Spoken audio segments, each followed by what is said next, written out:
যে আল্লাহ রাব্বুল আলামিন সেই জান্নাত এবং জাহান্নামের সেই কথাগুলো বিভিন্ন আঙ্গেলে বিভিন্ন জায়গায় বিভিন্ন উপস্থাপন করেছেন, যেন মানুষ এগুলো বুঝে আমল করে, মানুষের আমলি জিন্দেগিতে যেন পরিবর্তন আসে। সেই সুন্দর কিছু কথা আল্লাহ রাব্বুল আলামিন এখানে তুলে দিয়েছেন।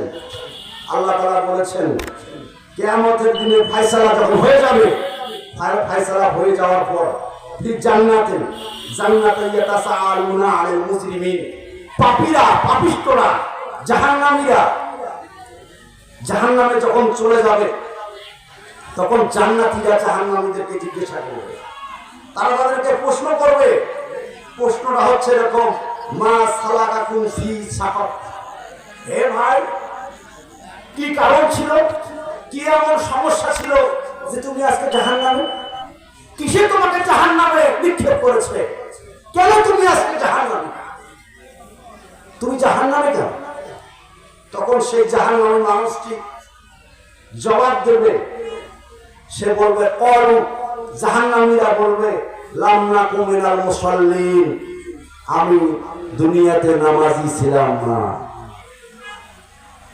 আমি দুনিয়াতে নামাজ পড়ি নাই, আল্লাহকে সিজদা আমি দেই নাই, আমাকে নামাজের কথা বললে আমি বলেছিলাম আমার বয়স এখন অনেক বাকি, আমার যৌবনের রক্ত আমার গায়ে টকবক করে, আমি যখন আমার বয়স হয়ে যাবে নামাজ পড়বো, এমনকি জুম্মার ঘর সুদি থাকবো, এখন সময় আছে পাপ একটু করি। কিন্তু মৃত্যু আসার কি বয়স লাগে? মৃত্যু আসার বয়স লাগে না। সেই জাহান্নামী বলল যে না, আমি আসলে নামাজি ছিলাম না। আল্লাহ রাসূল সাল্লাল্লাহু আলাইহি সাল্লামের সময় এমন একটা উদাহরণ পাওয়া যাবে না যে ব্যক্তি ঈমান এনেছে কিন্তু নামাজ পড়ে না। আজকে এই সমাজে দেখা যায় কিছু মূর্খ বলে, আমি ঈমান না, আমি নামাজ না পড়লে আমার কি ঠিক আছে? ঠিক আছে।